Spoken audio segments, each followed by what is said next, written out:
Hello and welcome to episode 14 of my knitting podcast. In this episode, I have 5 finished objects to share with you. I think this is a record for this podcast. I also have 2 new cast-ons that you have not seen before, as well as 1 longer term whip. And towards the end of the video, I'm also going to share some yarn acquisitions and knitting plans with you. Let's get started. By the way, if we haven't met before, my name is Annika and I'm coming to you from Germany. I am a natural yarn dyer and an avid knitter, and I basically love everything that is related to the fiber arts.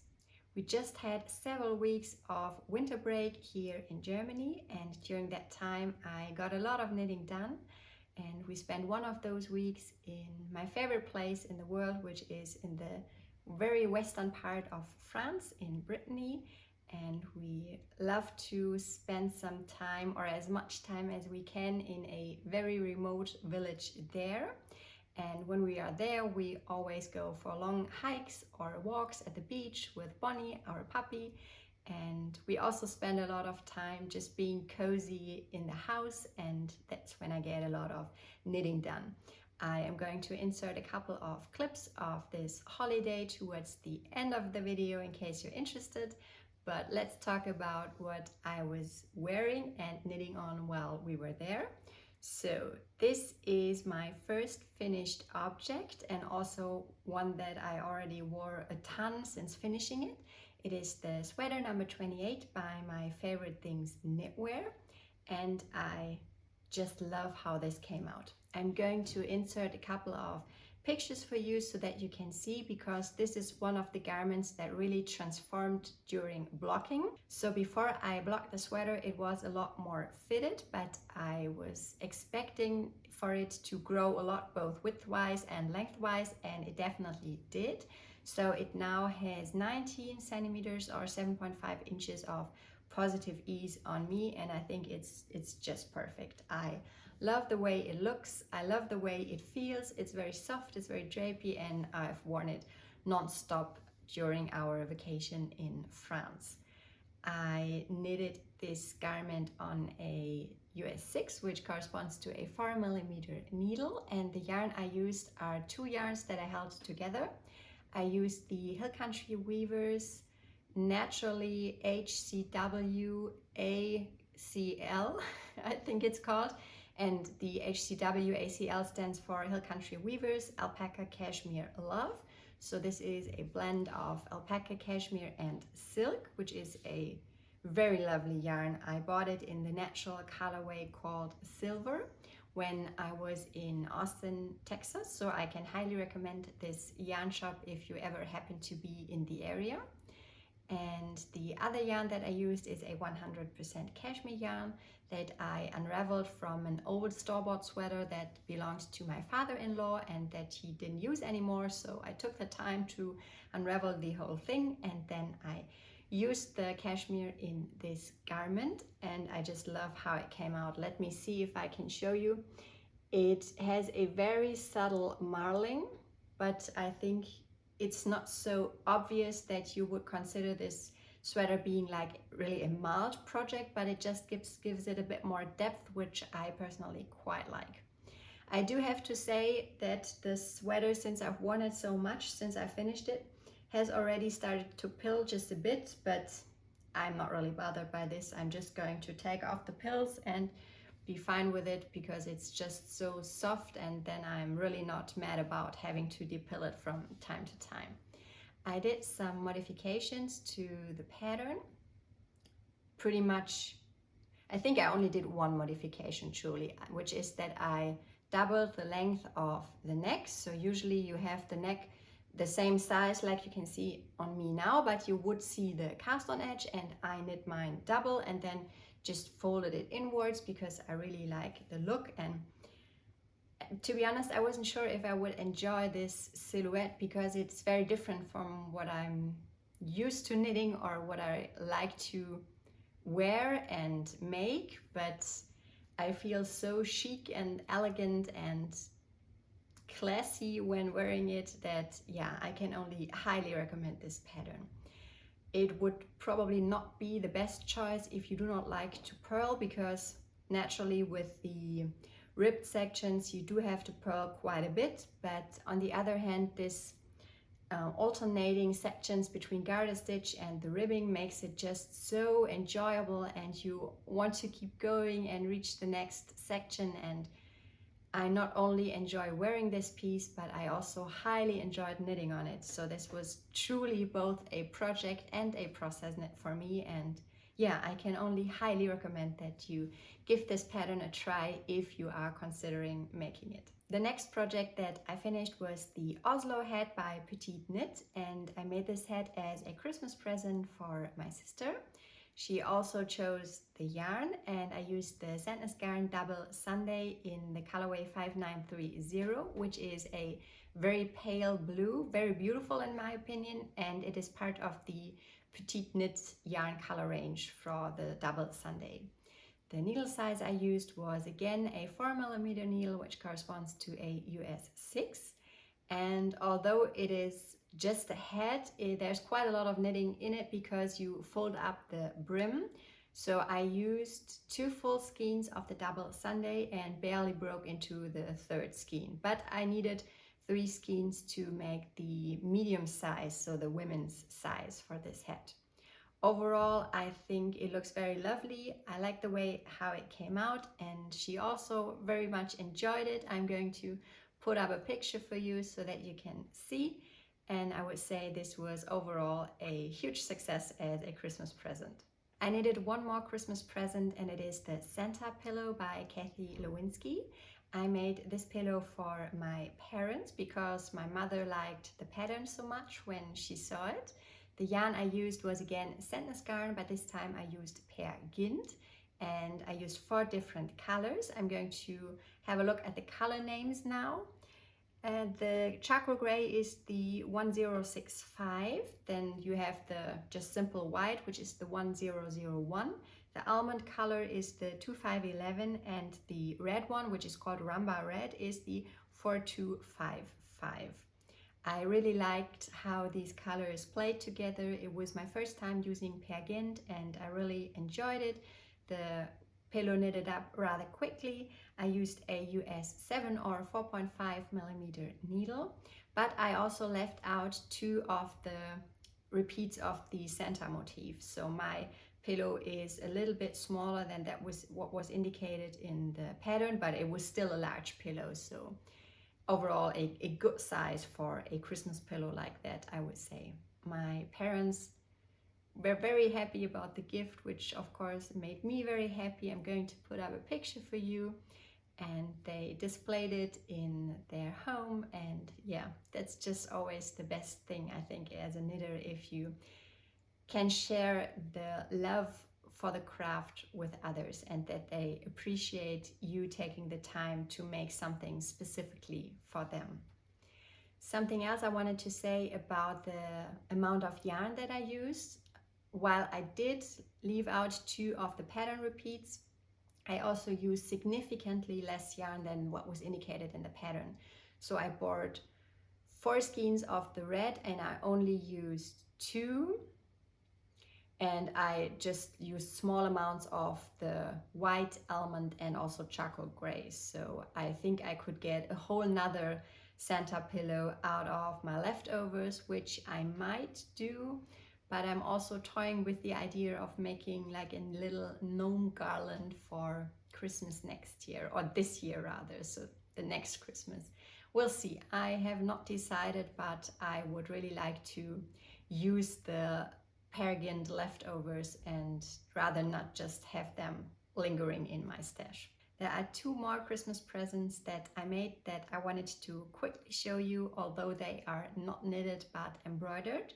So I asked my daughters what they would like for Christmas, something handmade, and they came up with the idea of embroidered shirts. I have embroidered shirts for them in the past, and they have always very much enjoyed those and worn them a ton, and they are a lot less delicate than you would think. I simply throw them in the washing machine along with the other garments, and they turn out just fine. So I made 2 shirts. Let me show you. My daughters decided which motifs they wanted by themselves, and they also chose the colors of the shirts. So my younger daughter, who is 9, chose this motif. And in case you're not familiar, those are Stitch and Angel from the Disney movie Lilo and Stitch, or I think it's part 2 or 3 of this Disney movie, which comes in a how do you call that, a sequel? I hope so. So anyway, this is Angel and Stitch, and my daughter really loves them, and yeah, she's really happy with how this turned out. And my older daughter, who is 10, almost 11, wanted a bit more of an elaborate motif, and we had a look through one of my embroidery books, which is called Embroidered Country Gardens by Alana Bateman. I'm going to put the link in the description box in case you're interested. I can highly recommend this book. It's beautiful. And she chose the motif that is on the cover of the book, and it is this one called Under the Arches. Let me give you a closer look. And I have to say, this was really a labor of love. I highly underestimated the time this would take me to embroider, and I think I just started way too late, and I was not able to finish it by the 24th of December, which is the day that here in Germany we celebrate Christmas.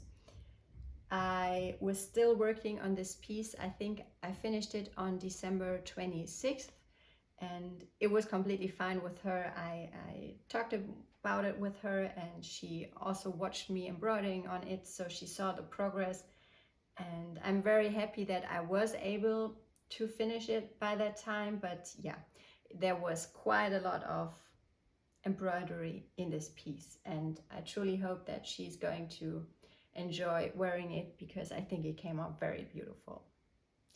And the last finished object I have is a simple pair of socks that I made for my younger daughter.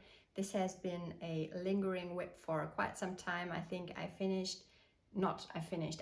started those socks sometime in August maybe, and I was going back and forth and had to unravel and recalculate the pattern because my daughter wanted a very specific yarn combination. So this is the cuff, is my own hand spun, and this is a merino silk roving that I spun into a 2-ply, but since I am more of a beginner spinner, it came out quite thick. So this is an Aran or even bulky weight gauge, I think, or yarn weight. And she wanted me to combine it with this yellow color, which is from Retrosalia Rosa Pomar in Lisbon, Portugal. This is their Mondim sock yarn base. Let me see if I wrote down the color. Yes, it's A579. And my daughter had picked out this colorway when we visited the store back in April of 2024. And I made her a pair of mitts, and there was a lot left over, and that's why she asked me to knit her some socks. And yeah, she wanted me to combine the yellow with the hand spun, and that was quite a labor of love because the gauges are just so different from the bulky weight to the very light fingering that I had to play a lot with a stitch count. And in the end, I decided, I think I cast on 48 stitches for the cuff, and then I increased to 72 stitches in order to make these socks fit her feet. And I also in the beginning wanted to use another knitting pattern, so I wanted initially to use one of my own knitting patterns, which is called the Astrid Socks, which has some small and simple but beautiful, in my opinion, floral embroidery on the leg. But yeah, it was just not working out with the very different yarn weights, so I decided to go with a simple 3x1 rib all throughout the sock, and I did a classic heel flap and gusset construction. And in the end, to just give it a bit more of a pop of color here, I embroidered some stitches of the purple blue yarn in the end to the beginning of the toe. So those socks are not blocked yet. That's probably why they look just a bit funky. I hope they will turn out fine once they are blocked, but to be honest, I'm very happy that I was able to finish them, to get them just out of my whip pile and to be able to focus on some of my other whips now. The needle size I used is a 2mm needle, which corresponds to a US 0, and that's how I always knit my socks. I always try to go for a very tight gauge because I exclusively knit with all natural sock yarn, so sock yarn that is non-superwash and also without any synthetic content. In order to make the socks last as long as possible, I always go for a very tight gauge. And if you're interested in knitting socks with all natural sock yarn yourself, I have written a free guide sharing my best tips and tricks, what you can do to make your socks last as long as possible. I'm going to link it for you on the screen and also in the description box, so you can check it out and download it for free if you like. Let's move on to works in progress now. I have a completely new cast on that I'm very excited about. I have talked about this particular knitting pattern, I think both in my winter knitting plans and also in my fall knitting plans, and I finally took the time to cast it on and start working on it. And it is the SoHo Square by Jackie Rose. Now, unfortunately, I am in the middle of a row, so I cannot really show it to you properly. But as you can see, I have knitted quite a bit on this. It is on a rather small needle, so this might not look like much, but there is a ton of knitting in it. The needle size I'm using is a US 4 or a 3.5mm needle, and you start with one of the main colors. So I'm going to put up a schematic for you so that you can get a better understanding of how the shawl is going to look. You basically have two main colors and two contrasting colors, and this gray here is one of the main colors. And now I'm working with the first contrast color, and then I'm going to add the next contrast color, which is this pink. And the second main color that I have is this dusty blue-green, I would say. So the SoHo Square comes in 3 different sizes. You have a very small one, which is called a wing. Then you have a middle-sized one, which is either the scarf or the wrap. Probably the scarf, and the largest one is the wrap, or vice versa. But anyway, I am knitting the largest size. At first I decided to cast on for the medium size because I only have one skein of or ball of yarn of each of the colors, and according to the pattern this is what would give me only the medium size.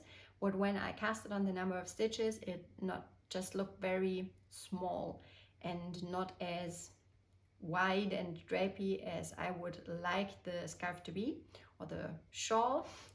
And then I just decided to modify the pattern a bit and try to use up as much of the yarn as possible, because like I said, I just don't really like having leftovers linger in my stash and then I don't know what to do with them and might feel a bit pressured to find a project for them, and that's just not that enjoyable for me.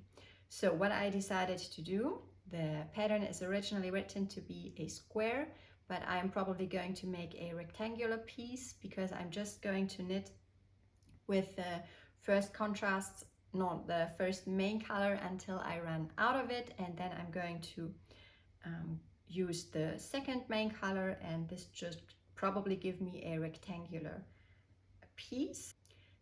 Another modification that I made is that I modified the stitch pattern. It is originally written to be a garter stitch pattern, so you are knitting back and forth all the time, but I decided to go for seed stitch. I hope you'll be able to see because I really like the look of seed stitch, and I also wanted to have a reversible stitch pattern so that it wouldn't look weird on the wrong side. And since seed stitch is fully reversible because you only alternate between knits and purls and then you stack them, so the stitch there was a knit stitch on the first row, or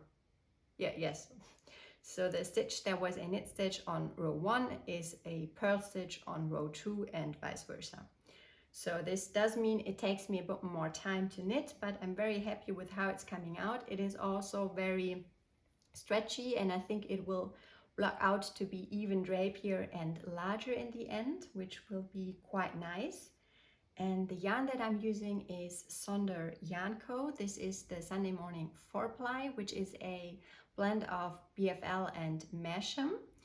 And the colors that I am using, let me think. This is Stormy Weather, this is Personal Space, and the contrasting colors are Cut Flowers and Ritual.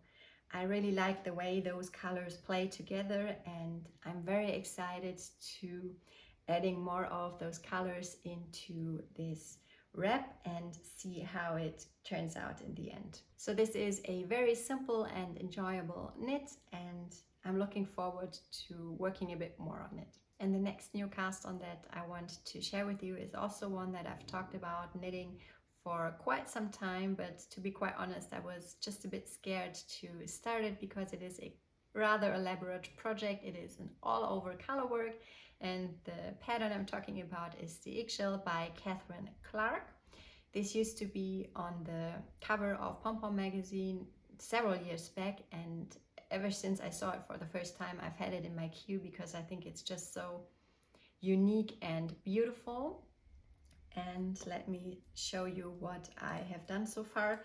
It doesn't look like much, but this is also due to the fact that I'm using a very small needle. I'm using a US 2, which corresponds to a 2.75 millimeter needle.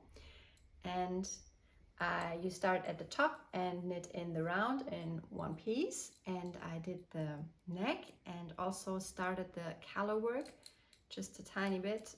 Let me see if I can show you. It is a bit hard because it's just so tiny.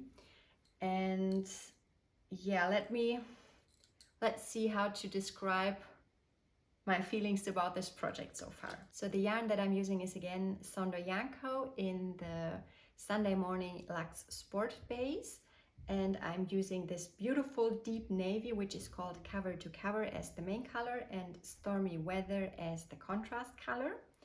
And let me show you the initial swatch that I did. So down here you can see that I just used the Sunday Morning Luxe Sport, and then I thought that I could maybe incorporate a silk mohair to, I don't know, just give it a bit more interest. And I experimented with both a silver and a gold silk mohair.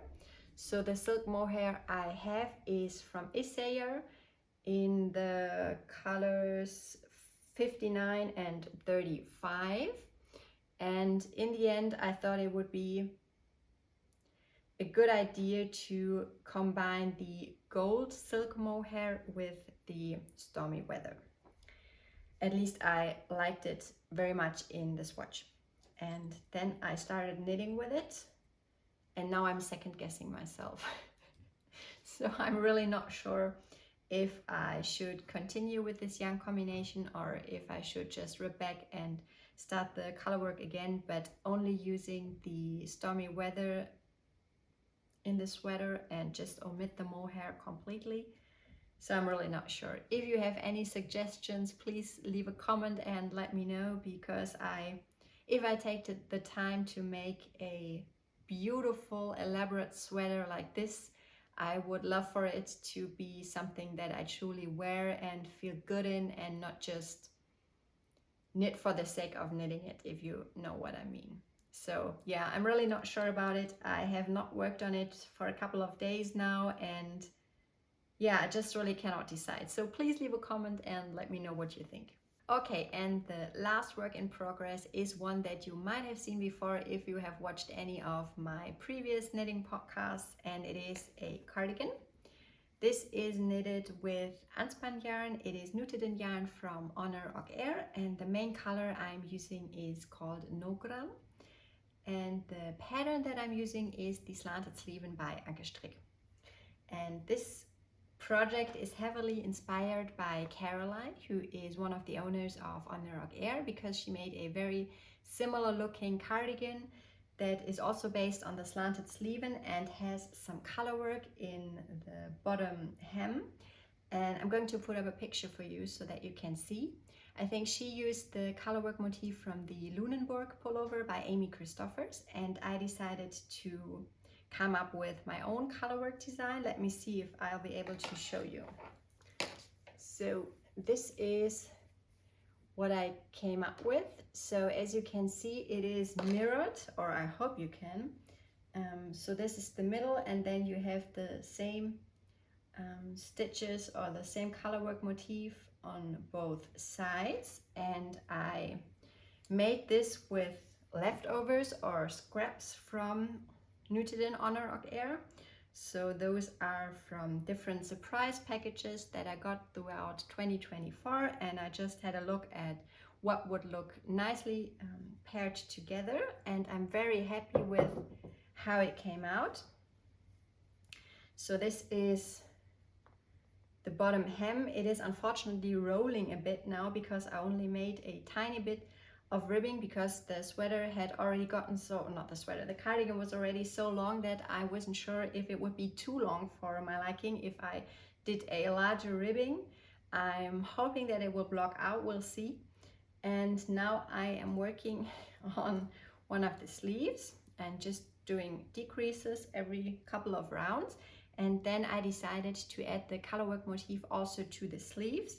But since this is a very large repeat, I think it is like maybe 42 rows in total, I decided to do only half of it. So I'm probably going to start here with those crosses and then work my way down, and just going to do this again just at the end of the sleeve, and then just do a bit of ribbing and finish it off. The button band is integrated in the knitting of the body, so the button band is already done and I'm very happy with it. Unfortunately, let me see if I can show you, I did something weird with the buttonholes. So you are usually supposed to have 3 buttonholes, and I calculated when I would have to add another buttonhole, and here's one and here's the other one. So I clearly was not able to put in one more because the distance between the first two was too large. So now I'm not really sure what to do. I would really like to have buttons on the cardigan because I just simply like the look, and I would ideally also like to have the option of closing the cardigan if I want to, but I'm not sure how to manage this because I think if I only put in 2 buttons it will look a bit weird. Maybe I could just go for 1 button at the top. We'll see. I'm not decided yet. And one more thing that I wanted to show you, because there are so many different colors involved. There are of course now a lot of ends, and with Nutiden yarn or Anspan yarn in general, this is usually not an option because the yarn is so sticky that it doesn't really want to unravel. But I'm thinking about maybe covering this up with a, you know, just a piece of fabric that I could sew just inside here. I think I've seen this in a couple of other hand knitted cardigans. I'm going to put up a picture for you so that you know what I mean if I can find one. But I think this would clean up the edge just a bit nicer than it is now, or even if I weave in the ends, I think it would still look a bit messy. So that's what I'm currently thinking about. But yeah, I'm probably going to finish the cardigan first and then see what I can do about the amount of ends that are in there. Let's move on to dream knitting and acquisitions now. So in my 2025 knitting plans video, I talked about the sweater number 12 by My Favorite Things Knitwear, and that I would really like to make this design. And this is just a simple top-down raglan pullover that is knitted in the round, and it has an all-over rib motif and also these beautiful stripes. And I now decided which yarn I'm going to use for this. So I was very kindly gifted those beautiful yarns from a company called Neck Yang Yarns. And the yarn base that I'm using is called Cashmere. And it is a blend of 60% merino, 30% baby alpaca, and 10% cashmere. The colors that I'm going to use are the 535 light gray and the 540 navy, and I am very excited about this project and will definitely cast it on very soon.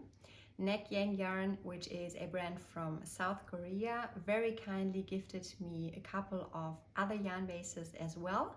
But since those are more spring and summer appropriate because they contain plant-based fibers, I am going to talk more about them in a future video. But I'm also really looking forward to using those. So thank you very much, Neck Yang Yarns, for letting me try your beautiful yarns. What are you currently knitting on? Please leave a comment, I would love to know. And if you would like to get some more knitting inspiration, I recommend that you have a look at my 2025 knitting plans video next. See you next time. Happy knitting. Bye guys.